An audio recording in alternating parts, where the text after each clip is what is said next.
Chapter number 13 start करते हैं आज। चैप्टर का नाम है लिमिट्स एंड डेरिवेटिव्स।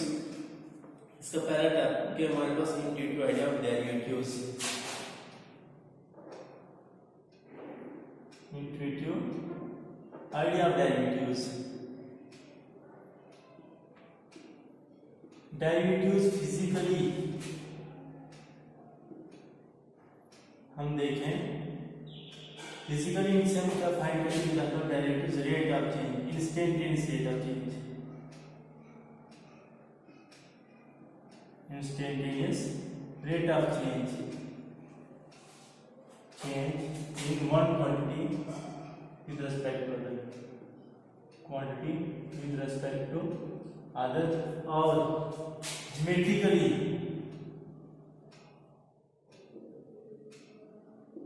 डेरिवेटिव्स क्या है, यहाँ में देते हैं slope of the tangent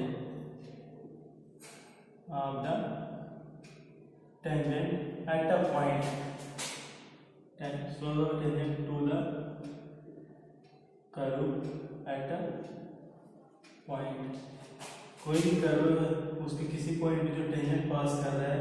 point पे जो टेंजेंट पास कर रहा है, इसका स्लोप फाइंड करते हैं डेरिवेटिव्स। ये थोड़ा सा आइडिया हो गया इसका। नेक्स्ट हमारा इसका पहला टॉपिक है लिमिट्स। हम पढ़ेंगे limits.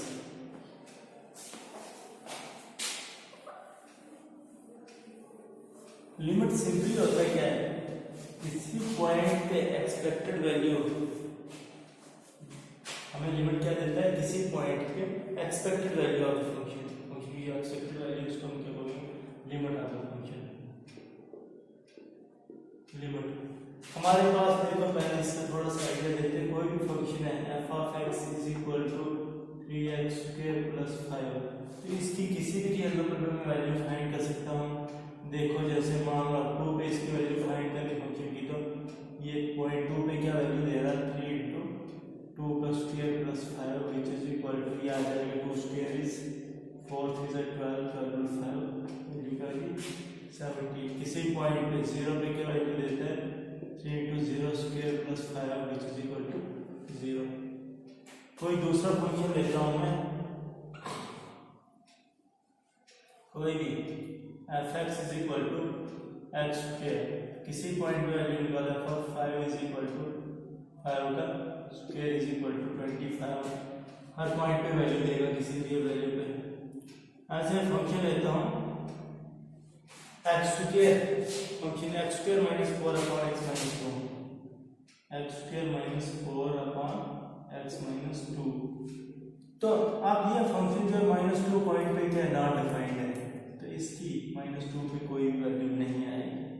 Eight x is equal to 2 point पे नॉट डिफाइंड। 2 पे इसकी वैल्यू कम दिया आ जाएगा 2 का square minus 4 upon 2 minus 2 which is equal to, ये आएगा 0 अपॉन 0 फॉर्म में, जो कि क्या है नॉट डिफाइंड, इसमें कोई नहीं।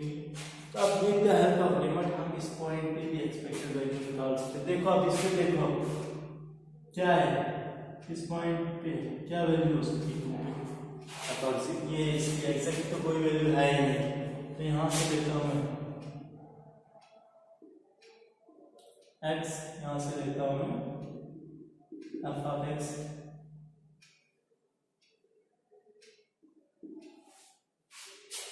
किसी फंक्शन में मैं वैल्यूज पुट करते जाता हूँ, तो 1 पे क्या वैल्यू आ रही है, f of 1 क्या वैल्यू दे रहा है, इस पॉइंट 2 पे इसकी वैल्यू नहीं आ रही। पॉइंट 2 के लेफ्ट में मान लो यहाँ पे 1 है और यहाँ पे क्या है 3, यहाँ पे 1 है यहाँ पे 3 है, तो 1 पे इसकी वैल्यू क्या आएगी, 1 का square minus 4 upon 1 minus 2 which is equal to आएगा minus 3 upon minus 1 which is equal to, value इसकी क्या आएगी 3। वैसे इस 3 पे वैल्यू हम निकालें, इसके राइट पे जो पॉइंट है 3, इस पे वैल्यू क्या निकालें, ये आ जाएगा 3 का स्क्वायर माइनस 4 अपॉन 3 माइनस 2। 3 का स्क्वायर क्या होता है 9 minus 4 5 upon 1 which is equal to, यहाँ पे वैल्यू क्या है 5। तो जैसे हम पढ़ते जाएंगे, इसके इधर जाएंगे तो वैल्यू 3 से इंक्रीज होके आगे इंक्रीज होती जा रही है। 1 में वैल्यू यहाँ से इसकी वैल्यू इंक्रीज कर रहा है, इसकी वैल्यू यहाँ पे मान लो 1.25, यहाँ पर 5, इसकी वैल्यू भी आगे बढ़ती जा रही है, फंक्शन वैल्यू बढ़ती जाएगी। फिर ऐसे चलते जा रहा है, इस पॉइंट पे फंक्शन की वैल्यू और इंक्रीज होती जा रही है। ये हमारे पास क्या है, तो जैसे जैसे मैं हमारे में वैल्यू यहाँ से 1 से 2 की तरफ अप्रोच करती जा रही है इसकी वैल्यू, तो फंक्शन की वैल्यू भी 3 से किसकी साइड अप्रोच करती जा रही है, इस पॉइंट 4 की वैल्यू तो आपको निकालना। राइट साइड से भी देखें तो जैसे जैसे हम इस साइड अप्रोच करते जा रहे हैं 3 से 2 मतलब डिक्रीजिंग ऑर्डर में ये वैल्यू इन डिफरेंट पॉइंट्स पे पुट करना। मान लो इन पॉइंट रखता हूं, आप वैल्यू को कैलकुलेट करो, 1.25, ये 1.5,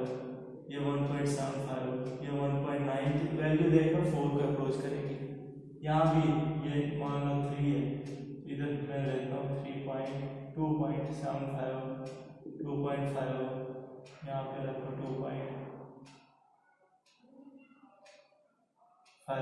के आगे 2.3, ऐसे ही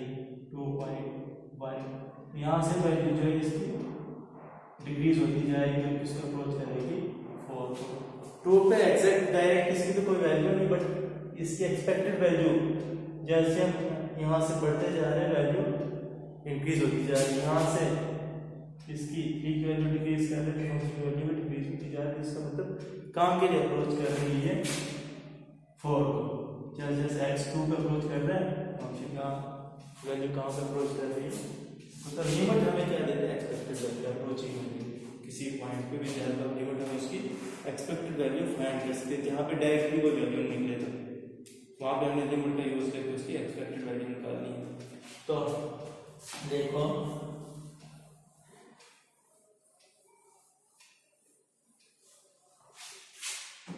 इसमें आप देखो पहले लेफ्ट हैंड लिमिट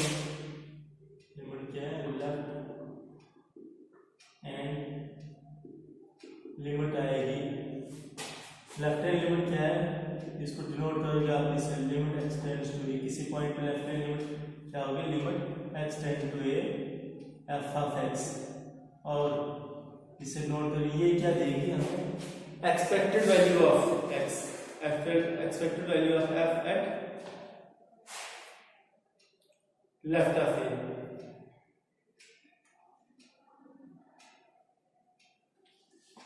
इसका मतलब क्या होगा, जब यहाँ पे माइनस साइन होगा तो ये क्या आएगी हमारे पास, expected value of function F to the left of A, left of this point A. मान लो हमारे पास, चलिए आपने इसको सॉल्व कैसे करना है वो भी मैं बताता हूँ, लेफ्ट हैंड में कैसे सॉल्व करना है।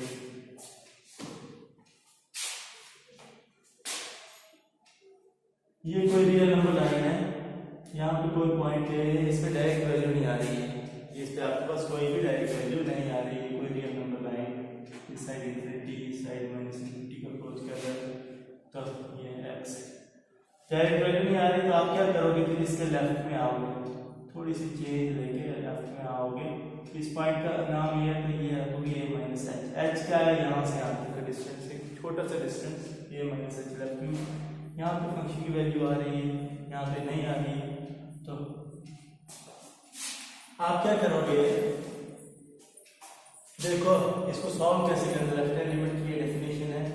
सॉल्व कैसे करना है। आप यहाँ पे पुट करोगे, put x is equal to a minus H.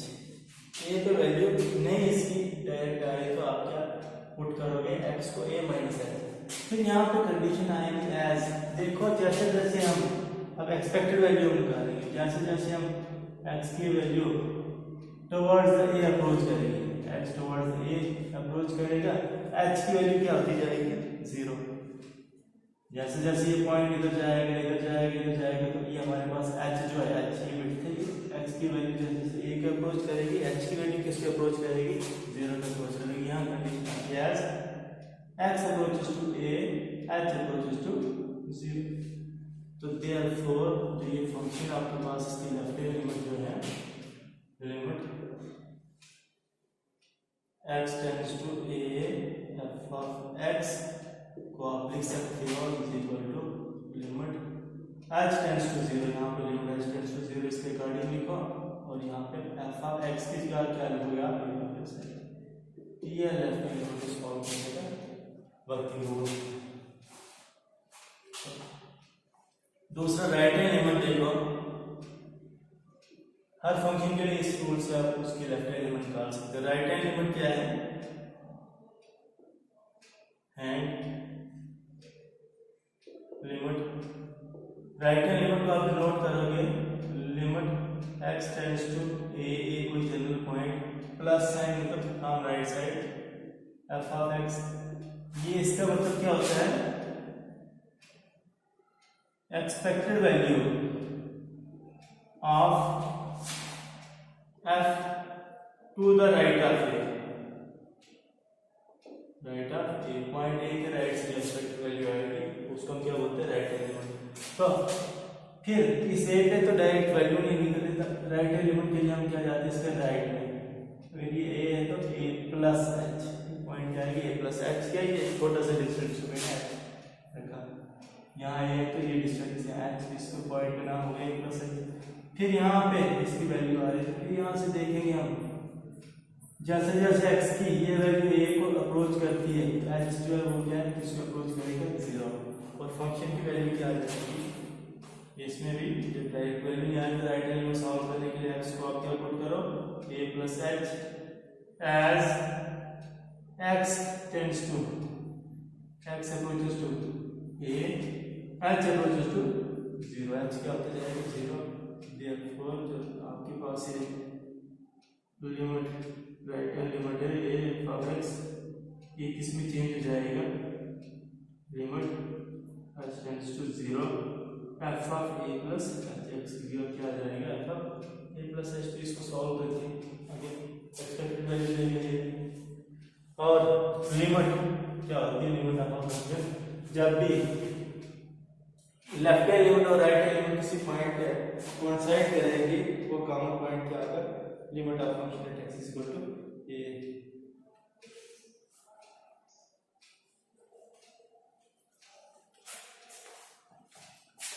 If the right and the left, आप लिखो इसी के आगे, the right and the left hand limits coincide at a point a, किसी पॉइंट पर coincide करती है, कॉमन वैल्यू दे रही है, लेफ्ट हैंड लिमिट की कोई वैल्यू a आ रही है, राइट हैंड लिमिट की कोई वैल्यू a आ रही है, तो उस कॉमन पॉइंट को हम क्या कहेंगे, limit of the function at x is equal to a।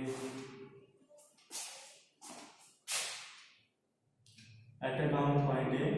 तो we call the common point as the limit of function at x is equal to 0।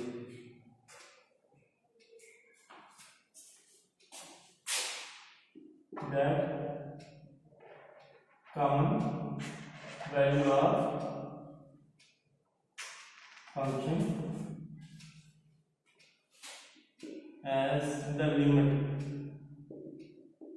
of f at x is equal to a, उस common point को हम क्या कहेंगे, limit of the function x is equal to a कहेंगे, और इसको किससे denote करेंगे, and it is denoted by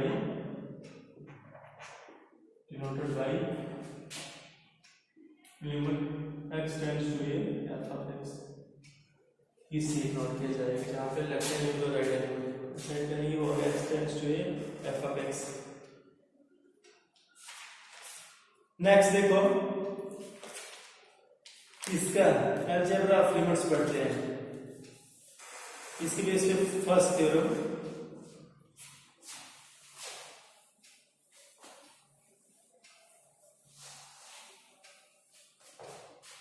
theorem one क्या है, अगर दो हमारे पास फंक्शन उनकी लिमिट एग्जिस्ट कर रही है किसी पॉइंट ए पे,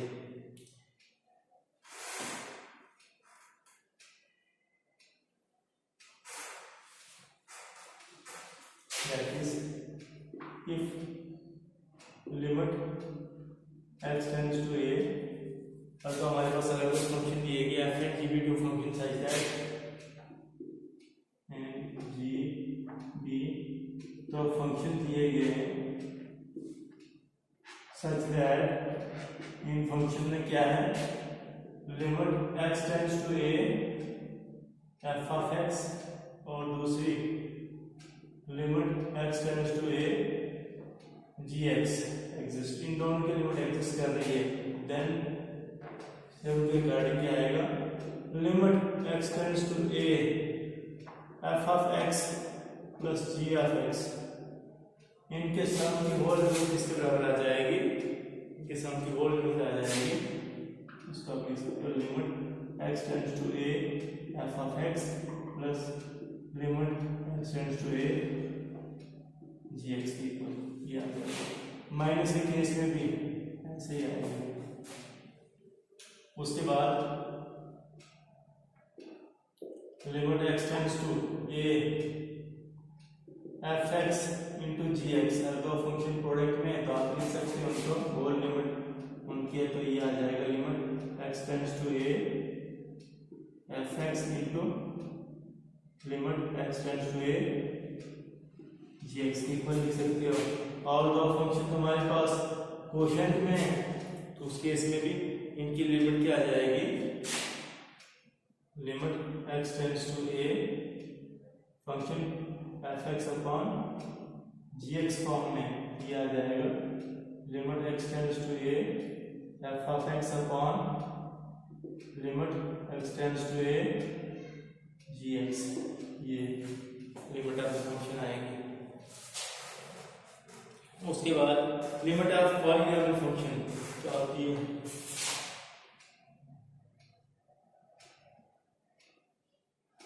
limit of polynomial rational function, polynomial function कोई पॉलिनॉमियल फंक्शन होगा उसकी लिमिट क्या होगी, if f(x) is a polynomial function,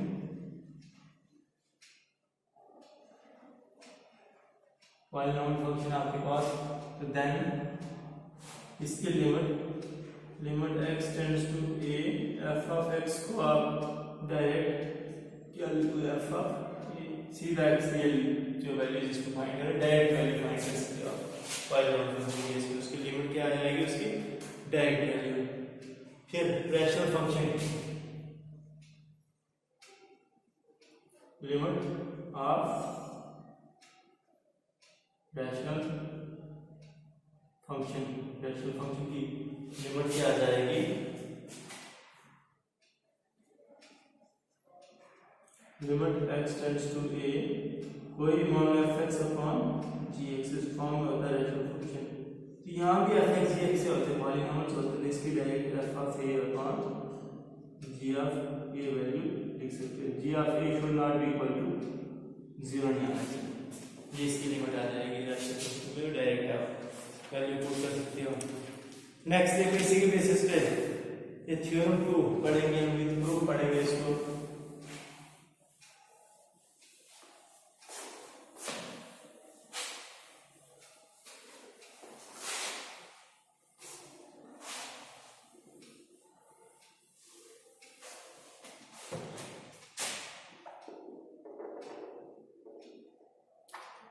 theorem 2 में क्या कहा गया है, कोई भी फंक्शन इस फॉर्म में होगा, limit x tends to a x की पावर n माइनस a की power n upon x minus a किसके बराबर होता है, n इंटू a की पावर n माइनस 1। और इसका प्रूफ करना है, तो देखो इसका प्रूफ क्या है हमारे पास, इसमें डिवाइड करो इसको x की पावर n माइनस a की power n by x minus a, dividing x की पावर n माइनस a की power n by x minus a, that long division methods आप इसकी यूजिंग कर सकते हो, x की पावर n माइनस a की पावर n और डिवाइड करो किससे, x माइनस a से, देखो ये आने के लिए हम किससे डिवाइड करेंगे, x power N minus one, n minus one into यहाँ वन बन गया एक्स पावर एन, फिर से इसको मल्टीप्लाई किया तो ये बाहर लिख दो minus A into X power N minus one, change cancel हो गया, एलिमिनेट हाईएस्ट डिग्री वाली टर्म यही आएगी तो ये आ जाएगी ए की power X minus N minus one minus ए की पावर एन ऐसे। फिर दूसरी टर्म इससे मल्टीप्लाई करो तो यहाँ से इसको लाने के लिए इसको किसके साथ मल्टीप्लाई करेंगे, plus A into X power N minus two, इससे मल्टीप्लाई करो देखो ए का A N minus two into इसकी पावर वन बन गया X power N minus one, फिर इससे इसको मल्टीप्लाई किया तो ये बन गया minus A square into X power N minus two, इधर ऐसे लिख दो, फिर से साइन चेंज, ये एलिमिनेट हो गया, हाईएस्ट डिग्री वाली टर्म इधर लाओ, A square X power N minus two minus ए की पावर एन, तो यहाँ पे किससे मल्टीप्लाई करना है देखो इधर ए स्क्वायर, तो एक्स की पावर एन माइनस टू लाने के लिए इसको किसके साथ मल्टीप्लाई करेंगे, x power N minus three, तो देखो ए स्क्वायर था A square three into one X power N minus two minus A square को इसके साथ मल्टीप्लाई किया ये बन गया A cube X power N minus three. बस इस तरह चलते जाओ तो इसका क्या आता है, इसको इससे डिवाइड करते हैं तो हमारे पास क्या आ जाएगा, एक्स पावर एन माइनस ए की power n is equal to नीचे माइनस जीरो आ जाएगा, तो dividend is equal to divisor into quotient plus dividend, divisor हमारे पास क्या है एक्स माइनस ए, तो कोशेंट क्या आ जाएगा, ये लिख दो X power N minus one, दूसरी टर्म में ए एक्स की पावर एन माइनस टू, फिर A square X power N minus three plus so on, फिर उसके बाद क्या आ जाएगा ए ऐसे ऐसे एक्स की पावर डिक्रीज होती जा रही है, डिक्रीज होती जा रही है, ये बचेगा एक्स,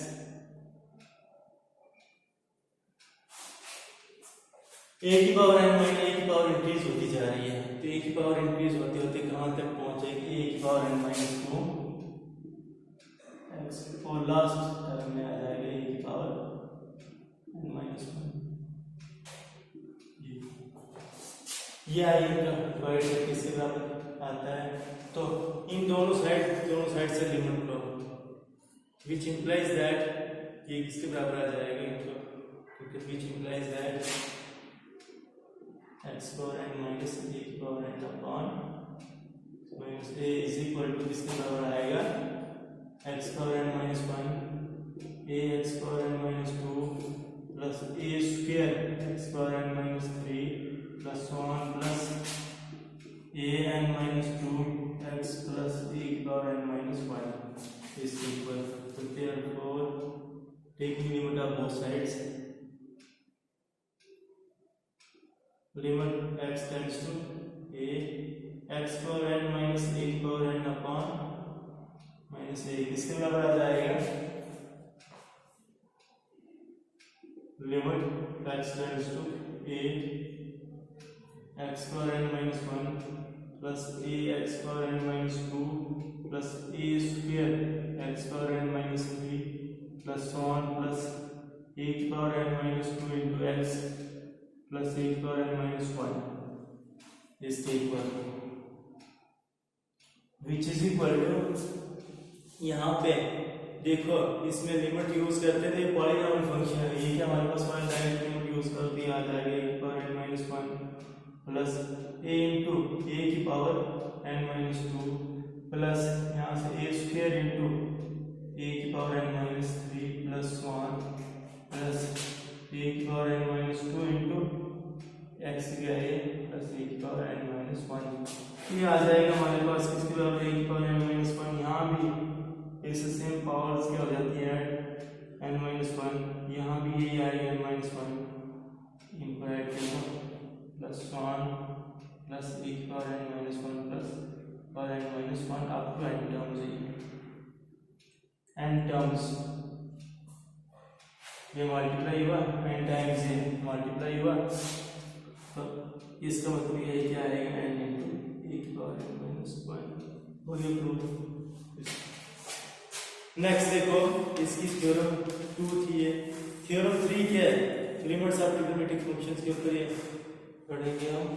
थ्योरम 3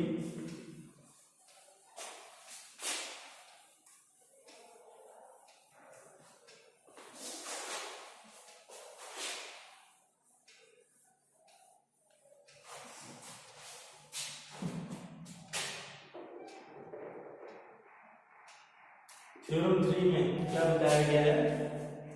और एफ और जी दो आपके पास रियल वैल्यूड फंक्शन है और इन पॉइंट्स पे लिमिट एग्जिस्ट कर रही है। इस किसी पॉइंट लिमिट पे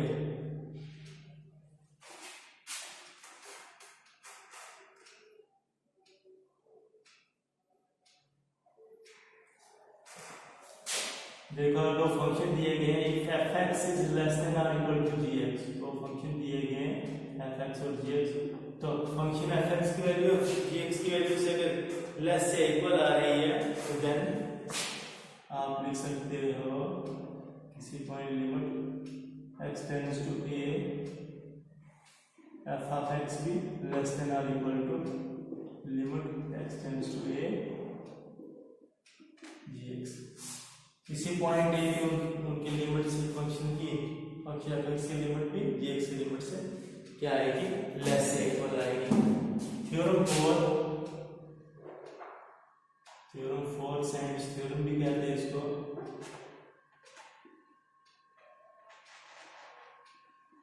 थ्योरम यहाँ भी ये तीन फंक्शन के लिए बताया गया है। fx की वैल्यू gx से लेस देन और इक्वल है और gx की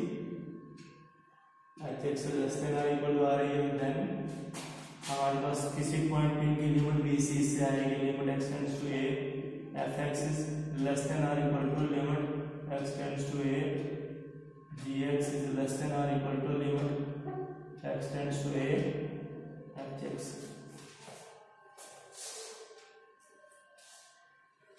इसलिए कि रिजल्ट नोट करना है, ये हमेशा cos x जो is less then sin x upon x is less then 1 होता है। इंपॉर्टेंट रिजल्ट इसका आगे हम थ्योरम 5 में प्रूफ के लिए यूज करेंगे। थ्योरम 5 में ये दो लिमिट्स हमारे पास है। फर्स्ट पार्ट क्या है? थ्योरम 5 के दो पार्ट से limit x tends two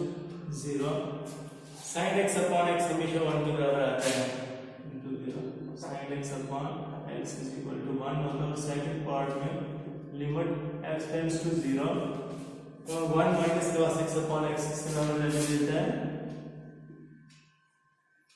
is equal to 0। Proof इसका एग्जाम में इसका प्रूफ भी पूछते हैं। देखो फर्स्ट पार्ट का प्रूफ क्या आ जाएगा इसका। ये जो अभी हमने रिजल्ट पढ़ा we know that first result जो हमने अभी पढ़ा इसमें क्या बताया था मैंने? cos x जो है cos x is less then sin x upon x is less then 1। ये हमारे पास है which implies that मैं लिखूंगा limit x tends to 0 cos x is less than limit x tends to 0 sin x upon x is less than limit x tends to 0। इन तीनों के ऊपर मैंने क्या किया? लिमिट लगाई। तो which implies that यहां से देखो x tends to 0 cos x इसकी लिमिट किसके बराबर आ जाएगी? इसकी लिमिट क्या आ जाएगी? डायरेक्ट इसमें वैल्यू पुट करो cos 0 इज लेस देन ये ऐसे limit x tends to 0 sin x upon x। यहाँ पे हम वैल्यू नहीं पुट कर सकते, कोई टर्म में 0 बन रहा है और यहाँ पे 1 की लिमिट क्या आ जाएगी? 1 which implies that cos 0 का वैल्यू क्या देता है? 1 is less than limit x tends to 0 sin x upon x is less than 1। तो ये 1 से ग्रेटर भी 1 से लेस भी है, therefore मैं लिख सकता हूँ यहाँ पे limit x tends to 0 sin x upon x की वैल्यू क्या आती है, वहां पे इसका आंसर ये 1 के बराबर आता है। सेकंड पॉइंट को प्रूफ देने के लिए आपको ट्रिग्नोमेट्रिक आइडेंटिटी ये ध्यान देनी पड़ेगी। 1 माइनस cos x किसके बराबर होता है, 1 माइनस cos x होता है 2 sin square x upon 2। We know that 1 minus cos x क्या होता है, 2 sin square x upon 2 के इक्वल इसकी वैल्यू आती है। तो therefore limit x tends to 0 1 minus cos x upon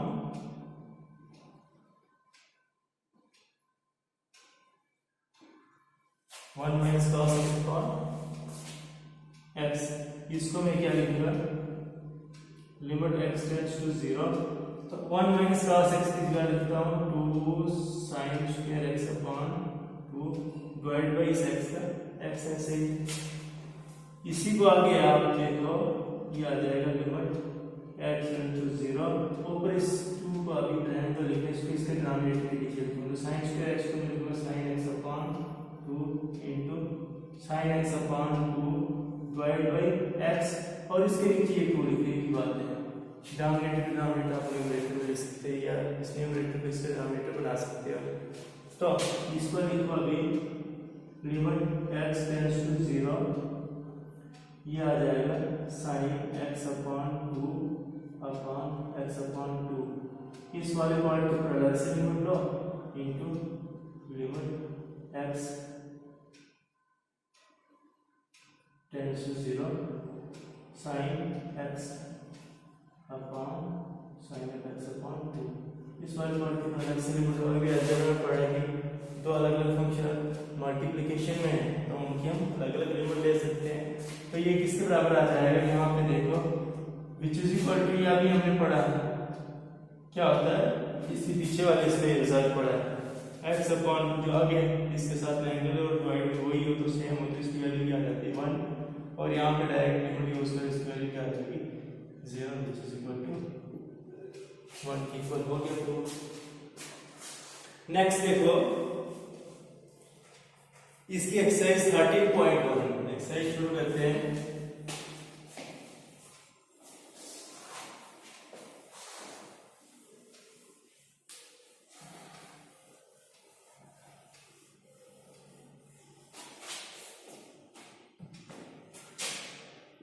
exercise